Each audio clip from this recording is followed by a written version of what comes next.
A trained AI could do this job. Troy said it loud enough for the whole conference room to hear. 16 people, 4 interns, complete silence. I'm Neil Hutchins, 52 years old, and I'd been running Sentinel Defense Systems IT infrastructure for 20 years, 2 decades. And this kid from Silicon Valley, 3 months on the job, just told everyone I was replaceable by a machine. That's when I knew exactly what I had to do. I was halfway through explaining the new Aegis protocol patch cycle when Troy Ashford, the fresh-faced VP they'd hired from some startup, raised his hand and cut me off mid-sentence. He gave this little smirk, the kind that says he's already made up his mind before you even finish talking. You could hear the HVAC humming through the vents. I'd been running this place for 20 years, first one in every morning. The guy who kept the lights on through 2 vendor collapses and saved our ass during the 2020 Russian cyber attack that nearly cost us a $180 million defense contract. My hands had built the bones of that system. I bled for that place. Claire Donovan's nails clicked nervously against her coffee mug. Art Pierce from finance looked up with this stunned expression, like someone had just told him his dog died. The interns didn't say a word, just stared at their screens like maybe if they didn't move, they wouldn't get dragged into whatever this was. I didn't say anything, didn't flinch, just pushed my chair back slow, letting the metal legs drag across the tile with that long, angry screech that filled the whole conference room. Reached into my wallet, pulled out my badge, and slid it across the table right at Troy. He blinked but didn't react, just turned to one of the interns, maybe 24, still had the new laptop smell on him, and said, "Brandon, let's get you ramped up on Neil's workflows. Should be straightforward." Straightforward. I walked out without a word. Past the front desk, past the hallway where we used to tape up birthday cards and quarterly wins. Out into the hot September sun. Sat in my old Subaru. Still had the cracked dashboard and the picture of Sarah tucked in the visor. Been 3 years since she passed. Cancer took her fast. And after that, work was all I had. This place became everything. Guess that was the problem. I checked my phone. 6 messages, all from my team. Claire. What just happened? Art. Dude, are you okay? Jenna. Did you seriously just quit? I didn't answer. Just sat there in the heat. No AC, no music. Let the sun cook me through the windshield while I waited for something I couldn't name. Then I drove home, parked behind the fence like always, and walked inside without turning on a single light. Grabbed the bottle of Jameson from the cabinet above the fridge, poured 2 fingers into the nearest clean glass, and sat down at my personal rig. The one they didn't know existed. Dual tower, cold synced drives, dark mode terminals glowing blue in the darkroom. No Slack, no Zoom, no corporate spyware on this machine, just clean, raw tools and every undocumented fix I'd written since 2005. I booted up the archive manager. Vaulted folders blinked to life. Compliance configs from 3 vendor stacks ago. Notes from the 2020 attack, the same one they barely survived because I spent 2 nights sleeping on the server room floor, fixing broken chain signatures while legal ran around like their heads were on fire. Started exporting the logs, encrypting configs, copying over the code that only made sense to me. No comments, no documentation, just raw logic. The system was ugly as hell, but it worked. Always had. Held together like duct tape on a collapsing bridge. But I knew where every weak beam was. I built them. Around 7:15 p.m., my phone buzzed. Voicemail from some HR woman with a fake warm voice like she was reading from a script. "Hi Neil, this is Patricia Morgan from corporate. Mr. Malone wants to know what happened today. Can you please give us a call back as soon as possible?" Didn't bother listening to the rest. Malone knew exactly what happened. Patricia was just the middleman. HR trying to paper cut their way through a bomb blast. I kept working. No panic, no rush. I wasn't angry. Not even a little. I was calm, sharp, like a soldier cleaning his rifle after getting discharged. Not out of hate, just because it's what you do when something ends. At 4:03 p.m., I ran a dry checksum on the Aegis protocol tree. Everything intact, tokens still live, backup custodian undefined, exactly as I'd left it. No one else had noticed. Not yet. 96 hours. That's how long it had before entering full compliance lockdown. Per protocol CP19, line 72, the one I wrote. They'd never read it, never even opened the damn policy. But I had. Every word. At 5 p.m. on the dot, I logged into the admin console and stared at the terminal. Custodian Irongate. Status: active. Last signature: September 19th, 4:17 p.m. That name, Irongate, was my root admin. Nobody else knew it. Not even the CTO. No notes, no paper trail. All clearance updates were biometric, tied to my retina and my keystroke cadence. Military-grade paranoid. I pulled the physical keycard back up from my desk drawer. The one they didn't know existed. Small thing, about the size of a credit card, with a magnetic strip and my thumbprint encoded. I held it up to my webcam, snapped a photo with timestamp visible, then bent it in half until it cracked. Clean break. Uploaded the photo to an encrypted archive with a 48-hour delay release to my personal cloud. Then I hovered over the command bar and typed it slow. Revoke admin custodian, Irongate. The cursor blinked 3 times. I stared at it for maybe 30 seconds, not because I wasn't sure, because I wanted to remember this moment. Then the confirmation prompt popped up. Are you sure? This action cannot be undone. I didn't even blink. Clicked yes. The terminal went dark for a second, then flashed red. Custodian role revoked. No replacement defined.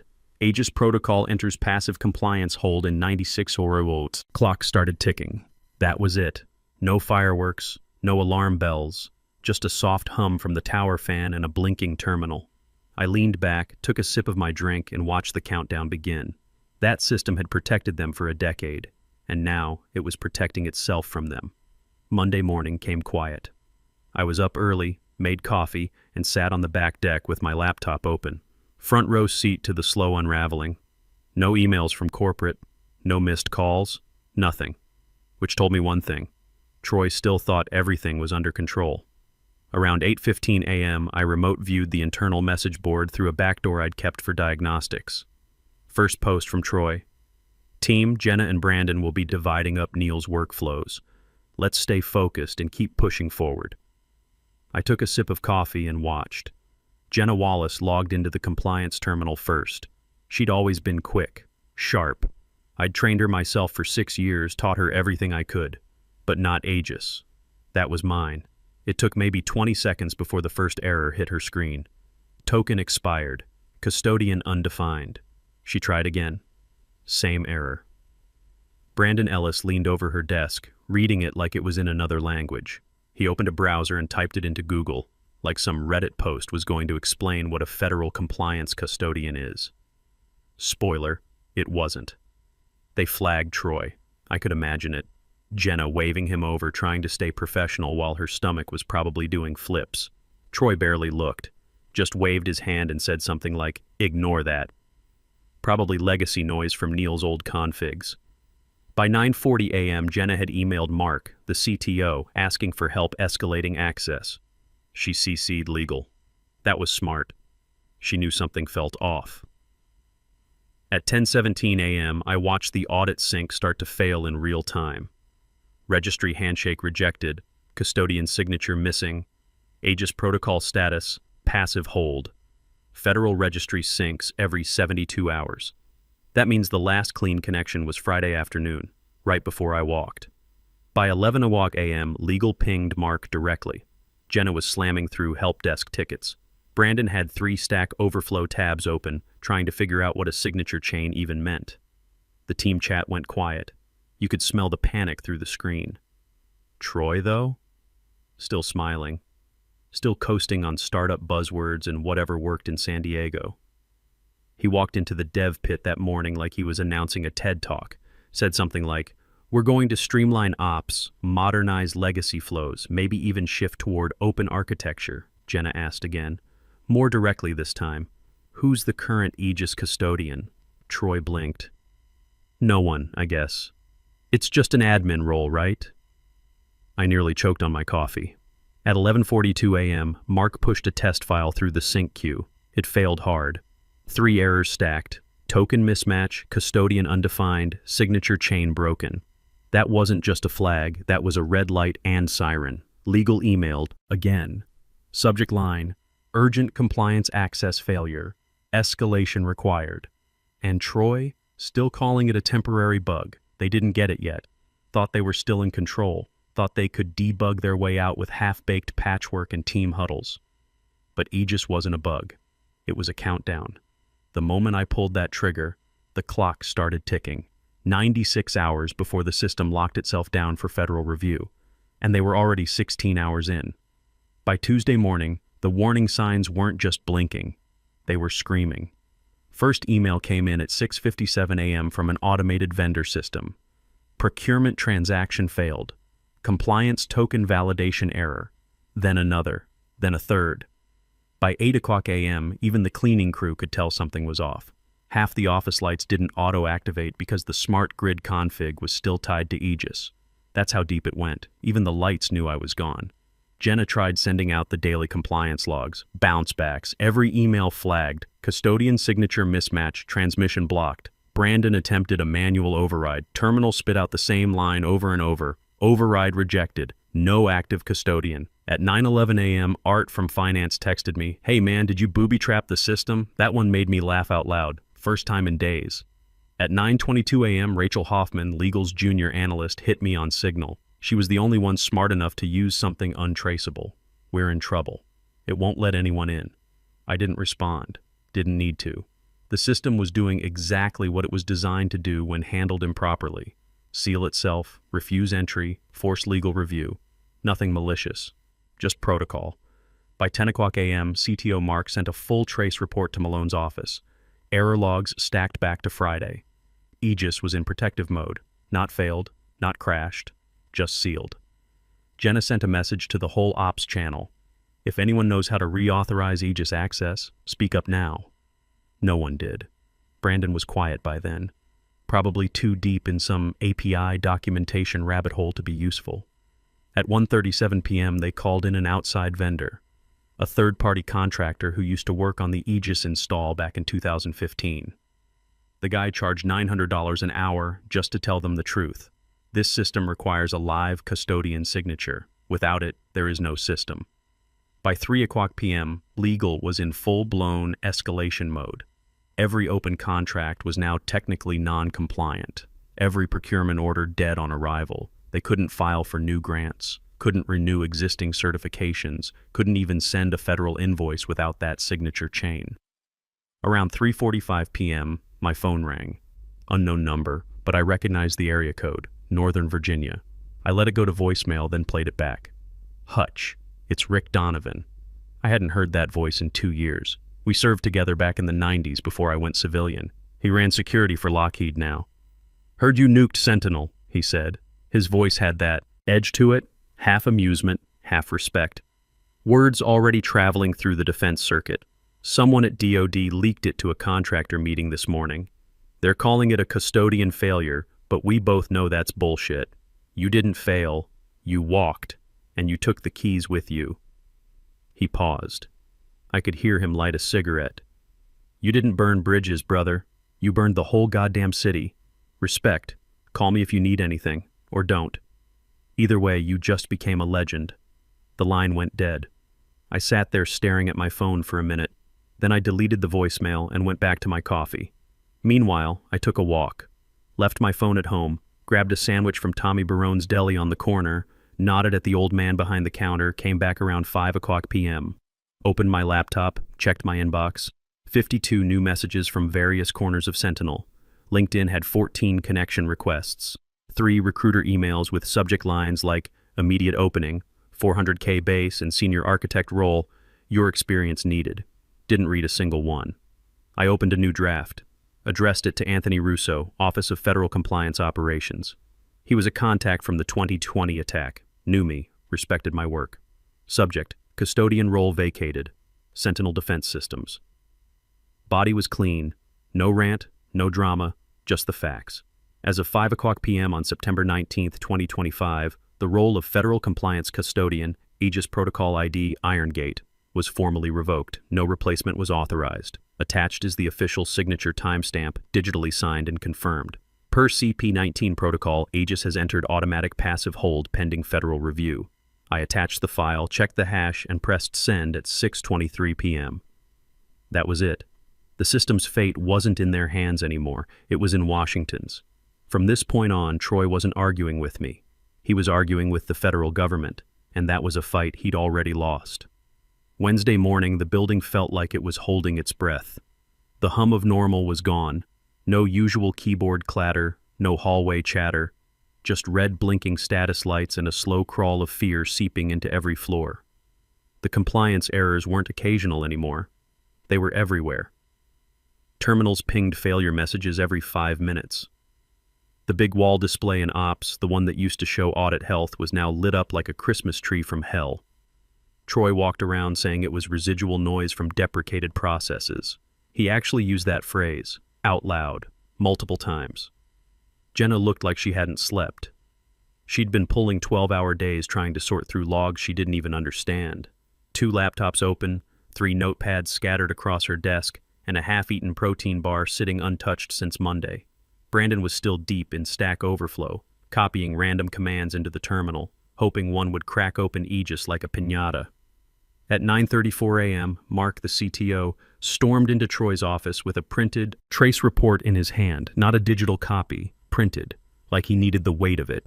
He slammed it down on Troy's desk. "You see this?"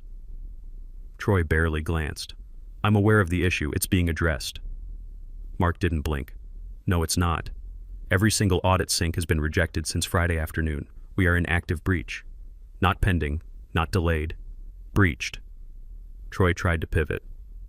"We're modernizing, Mark. Legacy handoffs like Neil's were never properly transitioned." "Because you fired him before you asked what he did," Mark said, voice sharp and low. "You didn't even look at the protocol logs." Troy stood, trying to look in control. "We can reset tokens, reissue admin chains."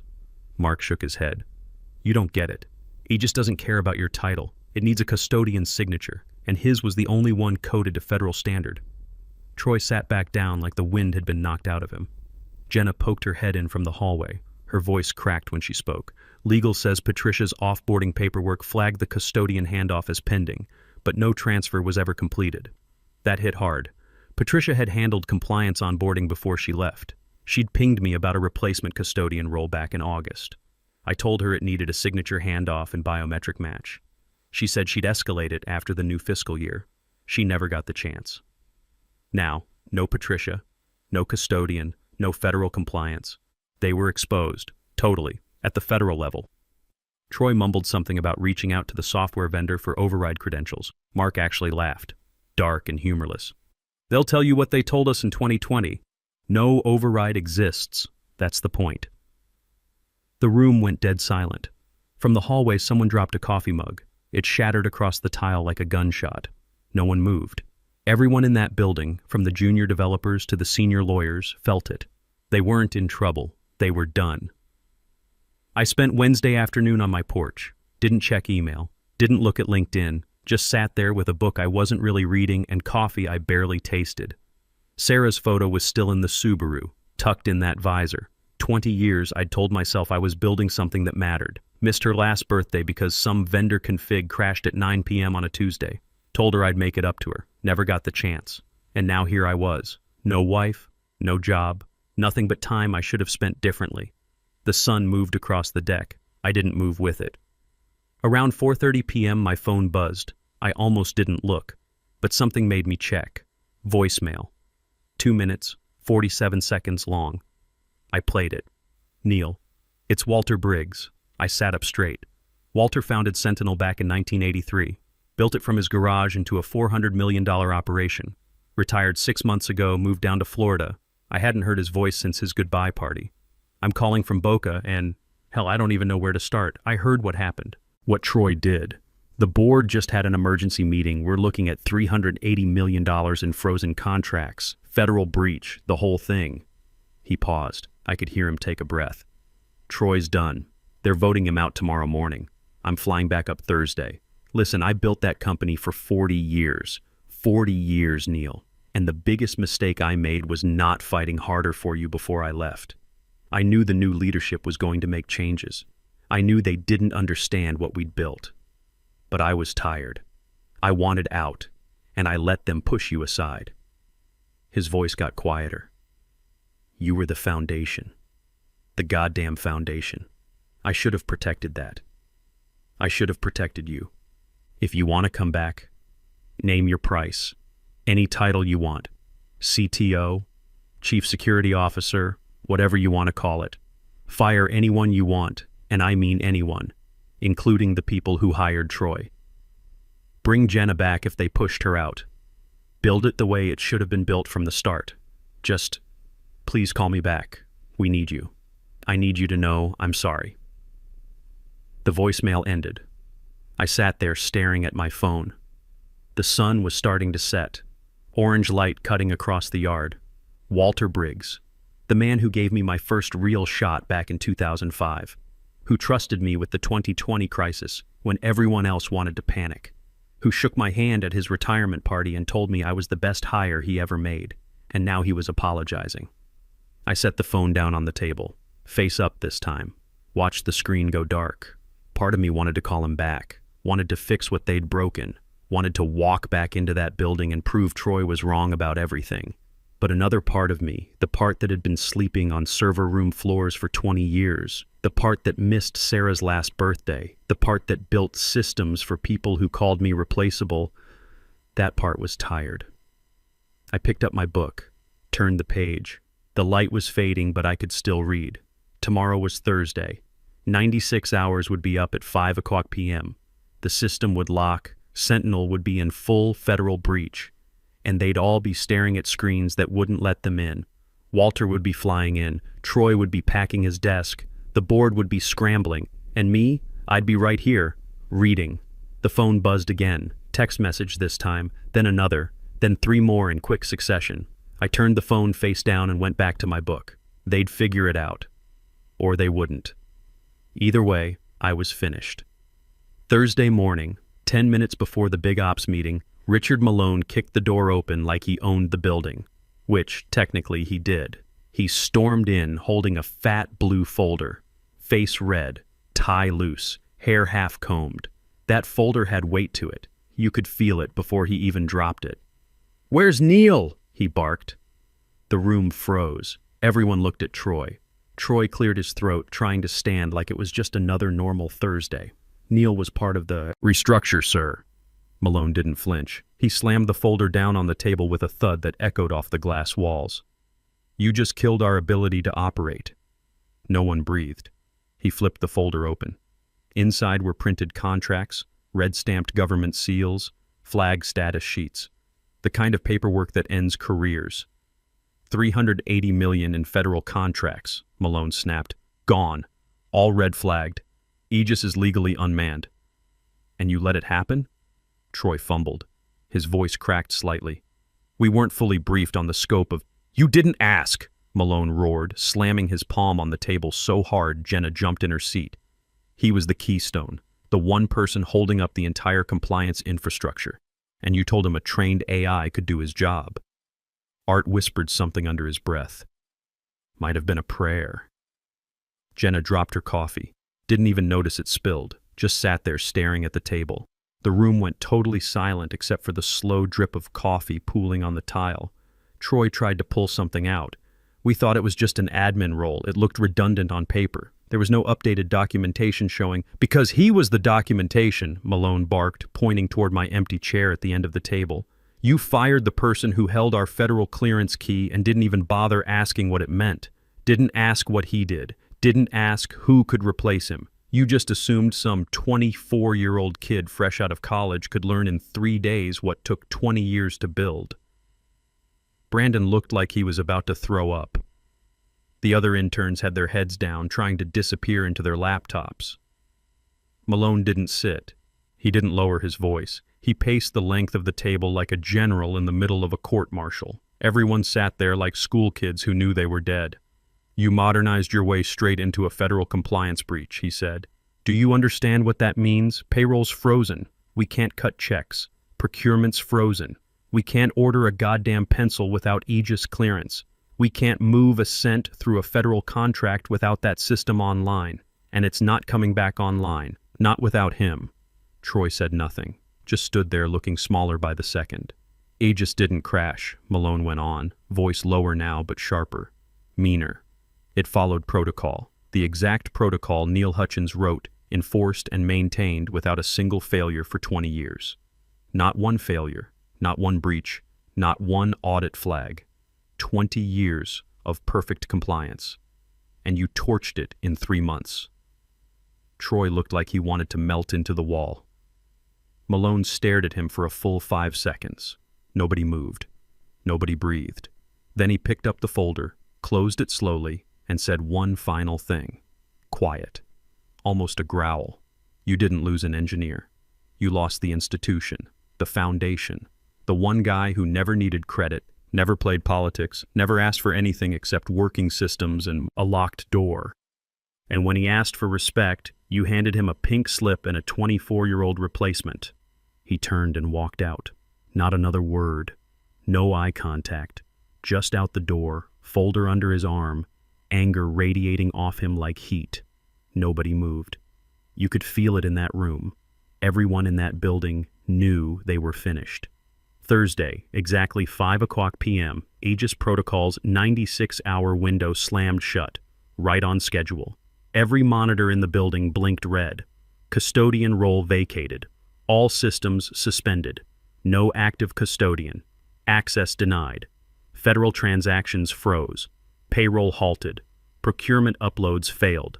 Compliance access rejected every login attempt.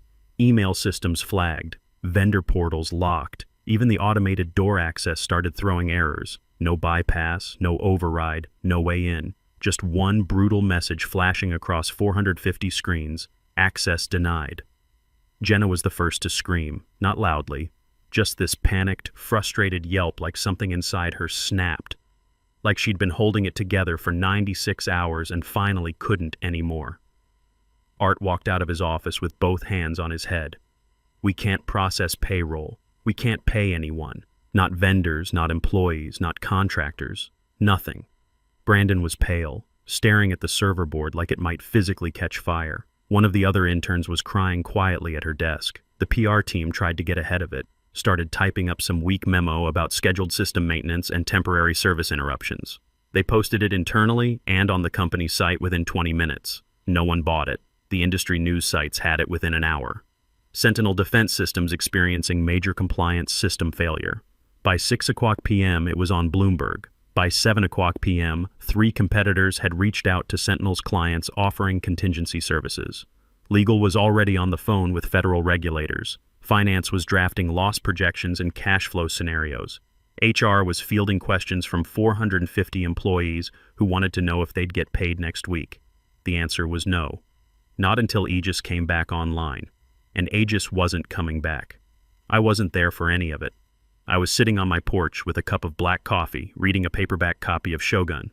Sun was out, light breeze. I hadn't turned on the news. Didn't need to. I knew exactly what was happening. Around 5:12 p.m., my phone started buzzing. Didn't stop for 20 minutes. Troy, please, just tell me how to stop this. Mark, Neil, I know you're angry, but we need to talk. People are going to lose their jobs. Jenna, I'm so sorry. For everything. Please. Unknown numbers, voicemails piling up, text after text after text. I stared at the screen. It wasn't anger I felt, or satisfaction, just clarity. It was over. Simple as that. There was no system left to stop. Aegis was in full lockdown. Protocol CP-19 was in control now. Not me, not them, not Troy or Mark or even Malone. No way back without federal clearance and a biometric match from someone who no longer worked there. Someone who'd had his badge revoked, someone who'd been told a machine could do his job better. They'd nuked the one person who could have saved them. Not out of strategy or planning, just arrogance. Just the belief that 20 years of institutional knowledge could be replaced by 3 months of buzzwords and a kid with a computer science degree, and now they were dying right there at their desks. My phone buzzed again. I glanced at the count. 68 unread messages now. Offers, apologies, threats disguised as legal warnings. Walter's voicemail from yesterday, still sitting there unplayed a second time. All the things they should have given me when I was there. All the respect they should have shown before they decided I was replaceable. I powered the phone off completely. They wanted me to fix it, to come back and save them, to prove that I was better than the AI Troy said could replace me, to show them I was the only one who could stop the bleeding. But I'd spent 20 years fixing their problems, covering their mistakes, sleeping on server room floors while they slept in their beds, missing my wife's last birthday because a vendor system crashed and they needed me right now, Neil. This is critical. Everything was always critical. Until I wasn't. I was done fixing things for people who didn't value the fix. I picked up my book, found my page, the sun was warm on my face, the coffee was still hot, and for the first time in 20 years, I had nowhere I needed to be. No emergency to solve, no system to save, no one demanding my time. Just me, a book, and the sound of the wind moving through the trees. Sarah's picture was still in that Subaru, still tucked in the visor where I could see it every morning. For 3 years, I'd been telling myself I was honoring her memory by working harder, by being indispensable, by making sure her sacrifice meant something. But she didn't want me to be indispensable. She wanted me to be present, and I'd chosen the server room over her. Every single time. I couldn't fix that, couldn't bring her back, couldn't undo those choices. But I could stop making them. The phone stayed off. The messages stayed unread. Walter's voicemail stayed unanswered. Tomorrow, Sentinel would still be in breach. The feds would still be investigating. Troy would probably be cleaning out his desk. The board would be in crisis mode. And 450 people would be wondering if they still had jobs. And I'd still be here, on this porch, with this book, with this coffee, living the life I should have been living all along. They'd figure it out, or they wouldn't. Either way, I was finished.